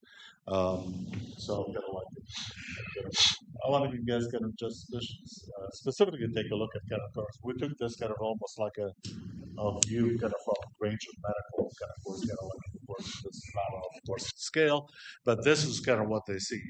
Really, the only business that in this corner is basically range of medical. Of course, pretty much all the residentials, of course, and all the other 3 quarters, including the LDS Church, this being acquired. So there's not really going to be, I don't know, so as far as visual concern, so so on. So But kind of the rest of it, kind of look at east side, north side, whatever, so on, is going to be similar to the other interchanges, so that we've done. And here's the hybrid. Kind of, again, hybrid half. Again, kind of from a Granger medical point of view, really kind of with the noise wall, so kind of dropping this elevation by whatever 9-10 feet, kind of half or whatever, so on. It's something to consider that. So, and with that, open to you guys for questions. Any questions? So if it's an overpass, then you don't have the 1-year shutdown on east to west traffic. No. Right? There will be some kind of previous shutdown, of course, especially when we're kind of constructing the life bridge, we're erecting the girders and the deck, whatever, so on. But kind of temporary shutdown, but not a 1 year. That's correct. Yes, that's correct. And then you didn't talk anything about pedestrian crossings, but not yet. I'm saving that. Saving it for another night, or just later. Yeah, that's good. I mean, definitely, of course, we can talk about, of course, because I don't really have kind of any kind of a preference, of course. And again, like I said, kind of I've done all the other interchanges, and of course, kind of all the other interchanges, kind of course, we've done kind of the pedestrian bridge, and of course, kind of again, name it kind of 70, 78, 90, whatever, so on. Of course, kind of the pedestrian bridges. I like my bridges, so kind of, we like them too. Yeah. We like them much more than tunnels. Yeah, we don't want tunnels. So, but again, kind of course, yeah. So that's something that kind of definitely discussed kind of on another session.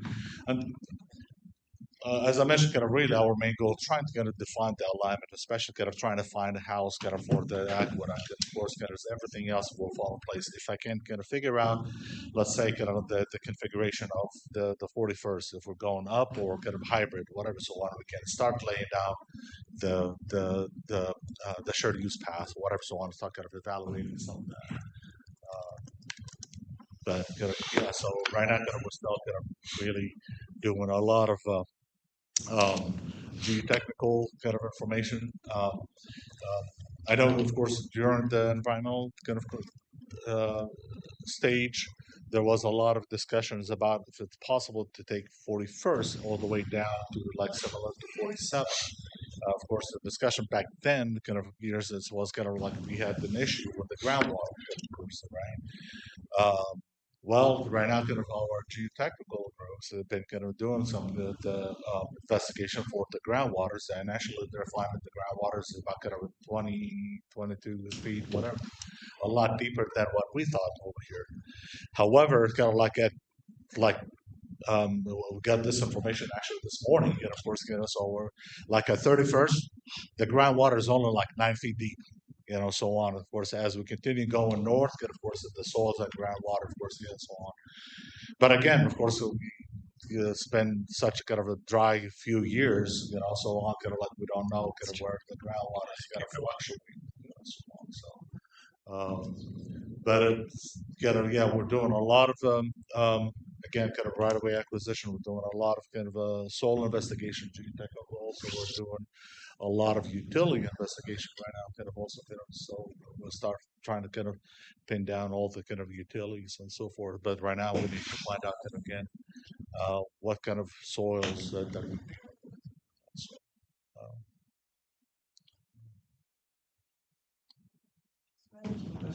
please. So, shared access trail. Yeah. Shared use path, excuse me. It doesn't look like that goes along all of Vancouver. It's just going to be a certain area. No, yeah, kind of, as I mentioned, really kind of the previous bankers, we didn't really have this kind of the shared. So to me, that's just invited complaints from neighbors because four-wheelers and I bikes. Yeah, it's Mountain View all over again. So I don't know why we'd want to do that. I have a concern about that. Pedestrian crossings, concerned about. On 35th, You mentioned the Les Schwab is going and all of that. I know that the Ken Garf on the other side looks like, I don't know if they're having to be moved.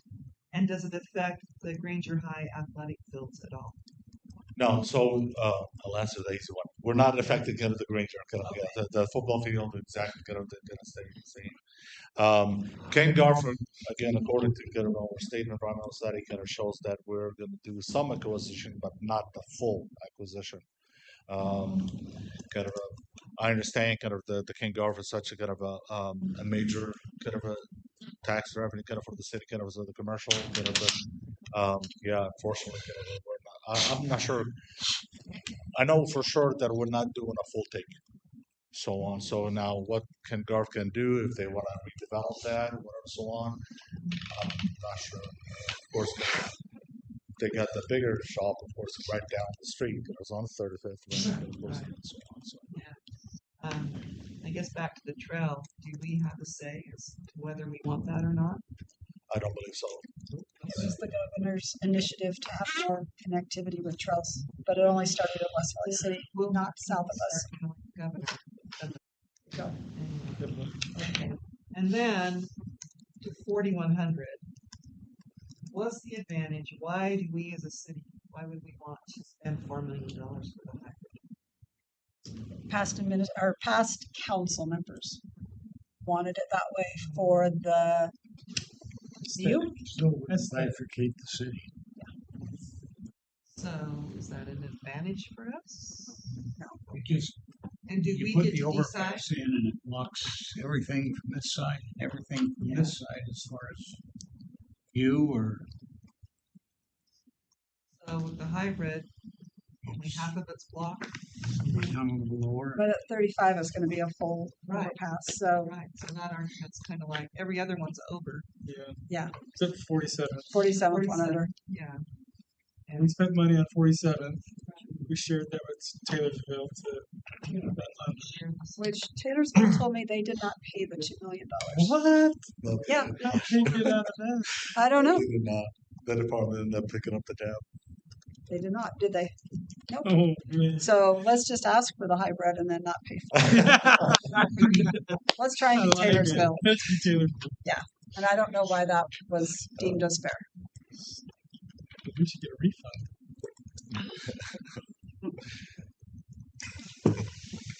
My mouth shut up.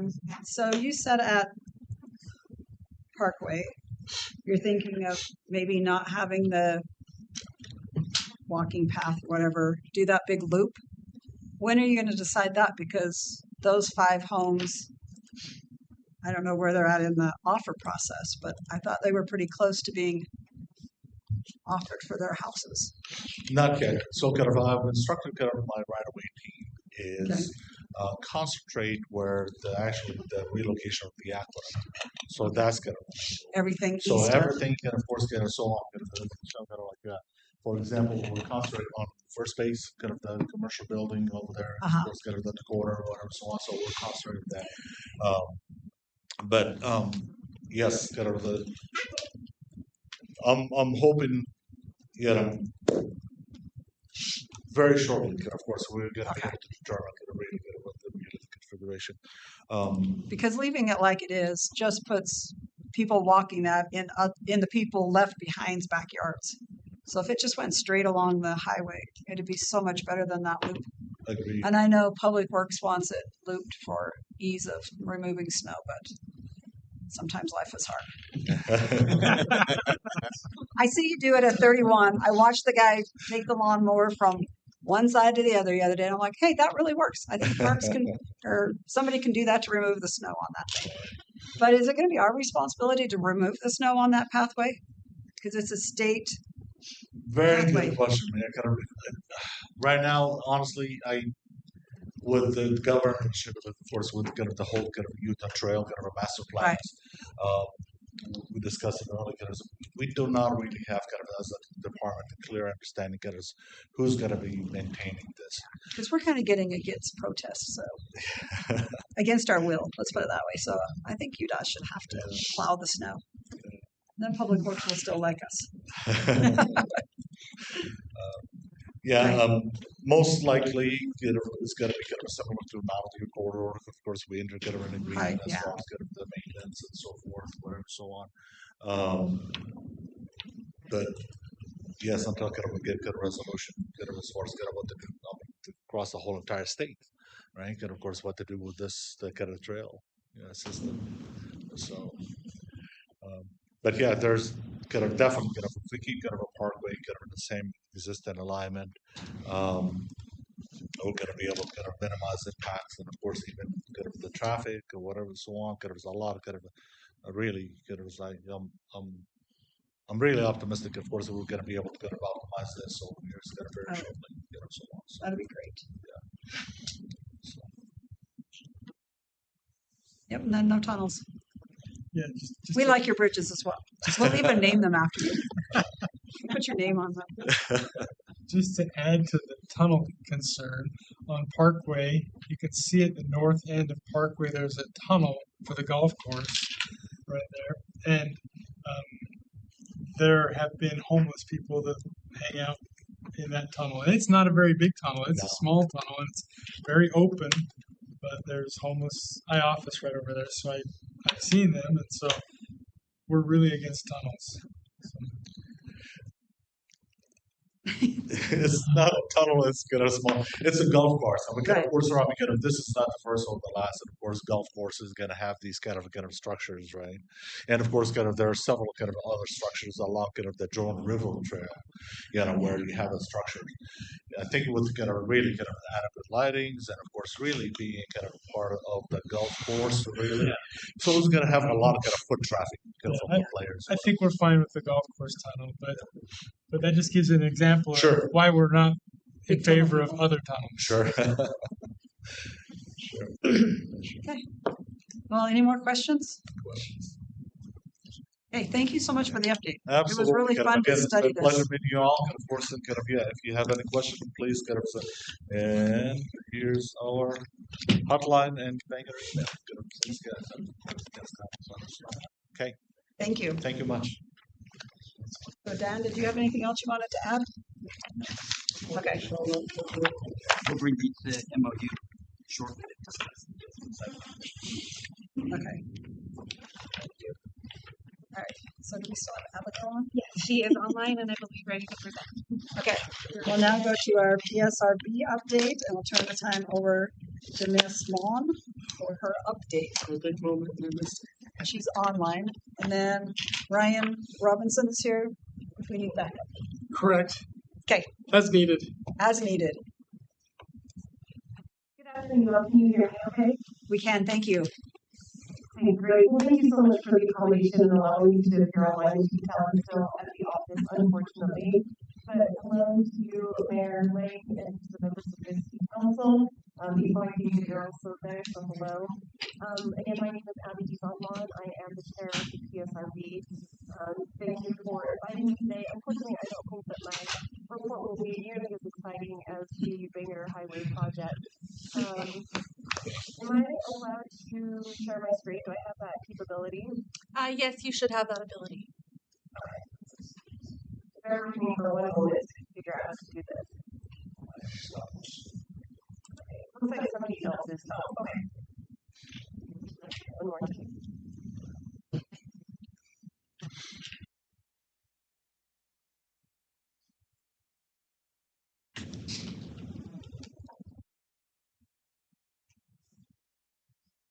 Okay, can you see my screen? Yes. Excellent. So I'm here to present today on the January through March 2026 and also April through June 2026 numbers from our PSRB meeting. What we have here are the uses of force that we reviewed for January through March 2026 for the first quarter of this year. Just to briefly go through this to give you some orientation, OC is OC spray, impact round is non-lethal projectiles from non-lethal weapons, vehicle pursuits, physical force, that's usually a hands-on use of force with an officer and a subject. The show of force is a display. Firearm use is a discharge from a firearm. Canine is self-explanatory. Taser, not display, but a discharge. Taser discharge. Baton, forced entry into an occupied space. SWAT is our SWAT team. The tire spikes are either the tire spikes that are thrown across the roadway or the dry spikes that are placed behind a car's tires. And then in policy, out of policy are the determinations that we've made, and sent back for more info is if we need additional information from the officers. So for January, you'll see that we reviewed 1 OC, 1 impact round, 44 physical forces, 38 shows of force, 1 taser, 1 force entry, 1 SWAT warrant service, and that's for the entire team, 2 tire spikes. Out of all of those 89 cases that we reviewed, we found 0 out of policy and 0 that we needed to send back for more information. For February, we reviewed 72 cases, found all of them in policy, 0 out of policy, and only sent 2 back for more information. In those cases, what we generally send back for more information is if the narrative of the police report doesn't contain sufficient enough information for us to determine if the use of force was in policy. Generally speaking, the cases that we send back require the officers to include more particular, specific details about the use of force or the show of force that they used in the incident. Sometimes what we have been seeing from these officers is that they use language that is not very explanatory. So, for example, that sometimes the officers will literally use the language, I used force to gain compliance, and that for us is not sufficient for us to determine if the use of force was within policy or appropriate for the scenario. So in February, we returned 2 to the officers so that we can gain more information. In response to those cases that we sent back, the officers will provide a supplemental report so that we can more thoroughly review those incidents. In March, we reviewed 100 cases, so 98 that we found in policy, 2 more that we sent back. Of the 100 that we reviewed, we found 98 in policy, 0 out of policy, and 2 sent back for more information. In addition to the uses of force that we reviewed pursuant to police policy, we also review complaints that are generated by internal affairs. In January, we reviewed 4 allegations with 1 employee, 4 were sustained, 0 non-sustained, 0 unfounded. In February, we reviewed 0 cases, and in March, we reviewed 0. Does anybody have any questions about the first quarter of 2026? I don't think I hear any. Nope. Yep, no questions.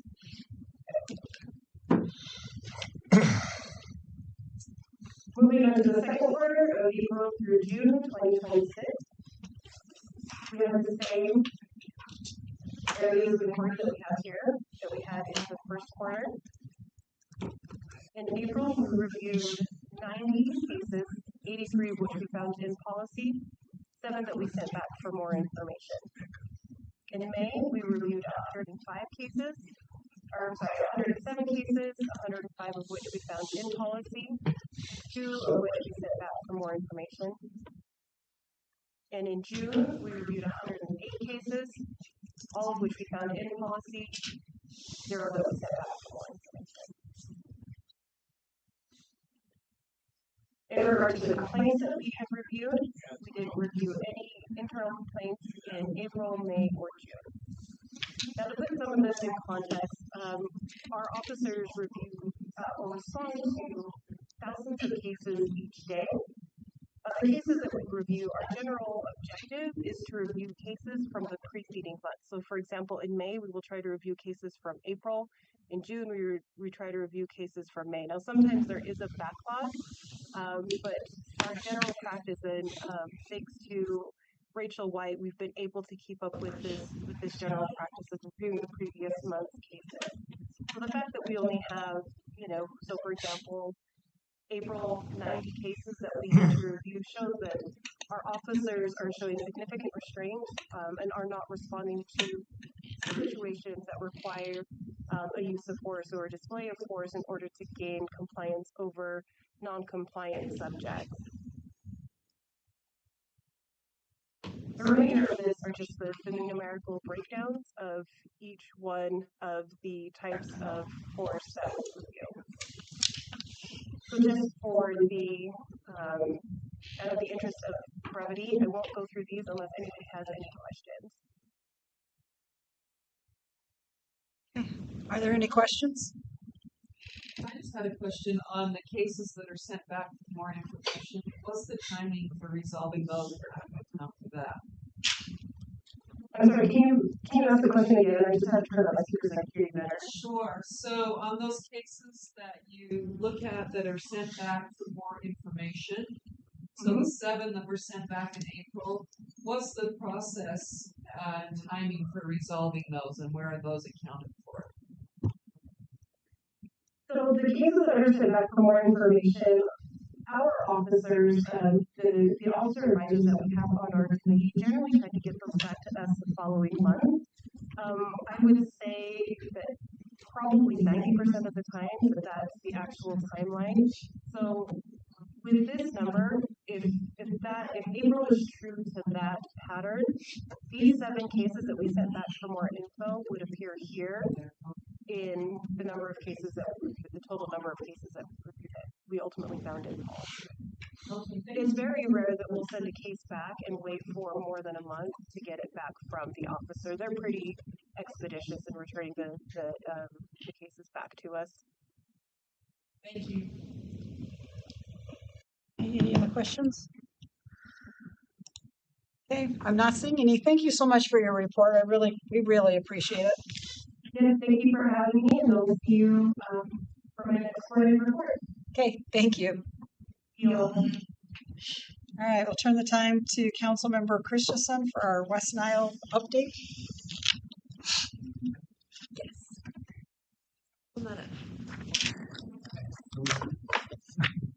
2.5.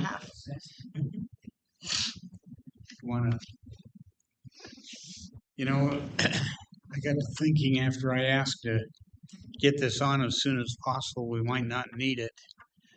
Then I got an email today from Dan. We have 3 positive pools of mosquitoes as of the last report in West Valley. So I'm going to turn the time over to him. We've got about 4 minutes because Bangor Highway always takes much longer than it should. It can be done. We're gonna skip over a bunch of different things, but thank you so much, Council and Mayor, for letting me come. For those of you who are not aware, the South Salt Lake Valley Mosquito Abatement District and the Magna Mosquito Abatement District. Do you mind introducing yourself? Sure. I'm Dan McBride. I'm the district manager and director of the Mosquito Abatement District and the current president of the Utah Mosquito Abatement Association. Sorry about that. Anyways, West Valley is one of the very unique cities here along the Wasatch Front that is actually covered by 2 different mosquito abatement districts. I am the director of the South Salt Lake Valley, and Ryan Lusty, who was unable to come here because he is in the process of actually treating mosquitoes, wished me to just kind of pass along some information. We're not going to go too much into the identification of West Nile virus or what actually goes on behind the scenes with that. I want to skip right to what's actually happening in 2026. Right now, we are dealing with an unprecedented and early emergence of West Nile virus. West Nile virus is endemic. It does happen year after year after year. However, most of the time it follows a very similar pattern. This year, we're running about 3 to 4 weeks early, which epidemiologically speaking is pretty scary. We are seeing detections of West Nile virus as early as July 8th, which normally our detections come at the end of July, and our surrounding districts, including Magna and Salt Lake City, we're seeing detections as early as the end of June, and we already have a human case within Utah, which is very, very early. And part of the reason that I know that Don wanted to have us on, but also just kind of in general, we are doing a big press release, both us, the Department of Health, Salt Lake County's Department of Health and Human Services. We're kind of trying to get the message out just as much as possible that we are seeing these things and people need to take some precautions. I did want to just talk very briefly in my last 2 minutes as to why we're actually seeing this. This year, unfortunately, is kind of the perfect storm for mosquitoes. We saw an incredibly warm spring. It warmed up very, very quickly, and then it kind of cooled off. That is the perfect kind of breeding ground for mosquitoes, and we have roughly about 5 or 6 additional generations of mosquitoes out there. That means that we're actually an exponential growth area.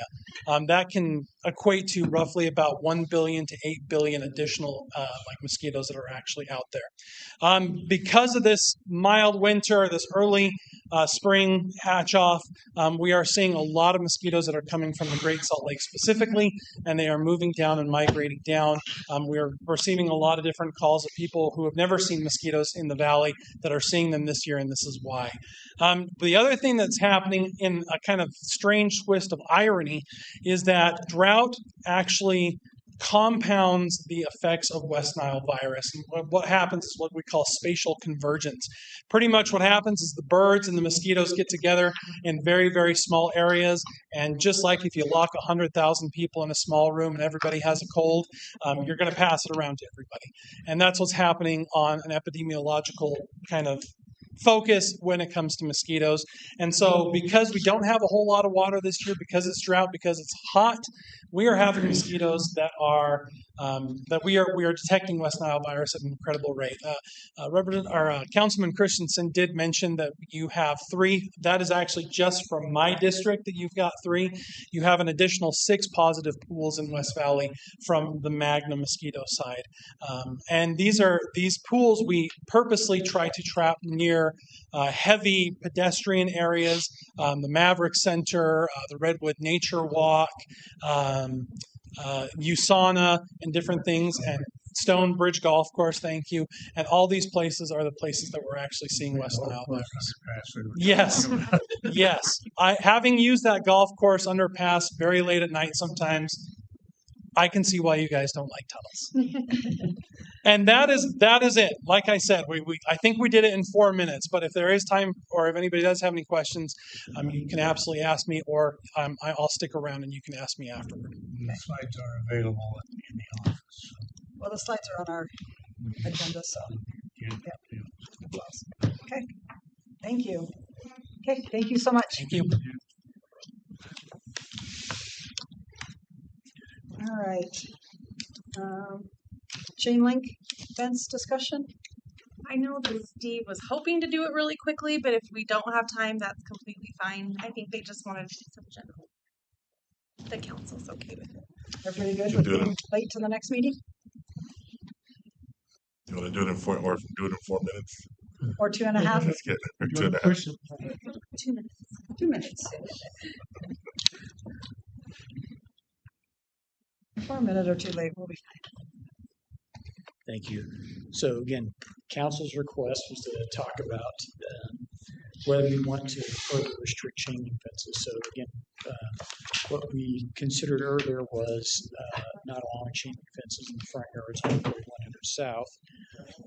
I provided a couple of options. Again, this is just food for thought. The council may hate these or want to go a different direction or not, but wanted just to get these in front of the council. So the first would be, we have what we call our high image arterial streets. This map highlights all of those streets, including the ones we're just recently added. And so one proposal would be just anywhere along these streets, you would not be able to have chain link fences along these streets. So that's one proposal. Another option would be, and I know as Ifo and I talked, in Eagle Mountain, this is the approach they take, is chain link fences are prohibited everywhere except for industrial areas. So you can have them industrial, but anywhere else they're not allowed. So those are just a couple of approaches that the city could take. But again, I know this is a topic the council requested that we discuss. So I don't know if you have any thoughts. There's no ordinance for consideration. This is just for discussion. And these would be new install, existing would be in For someone who has violation. an existing chain link, that could be.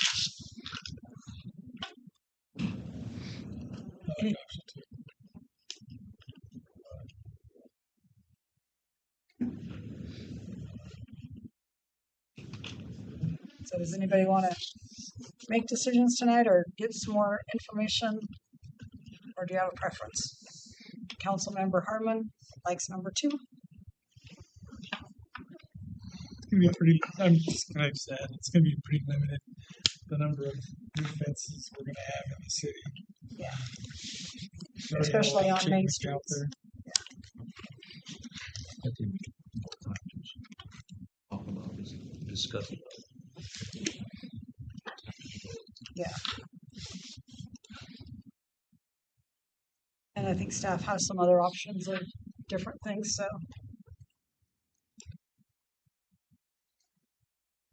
You would have an opinion right off the top, or let's postpone it a little bit? Go into more depth? Okay. That works. Okay, thank you. Okay, thanks. Council calendar. Any concerns or questions? I'm not going to give you much time. Potential future agenda items.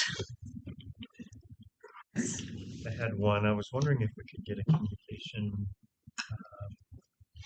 just to educate the council about, because I've been getting emails and phone calls, discussions about flock cameras and LPRs.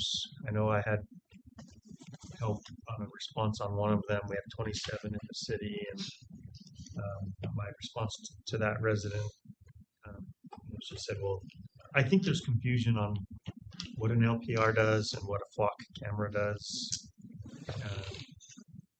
I don't know if we could get a communication just to put to bed some of the rumors about what we actually have versus what's out there in maybe other cities.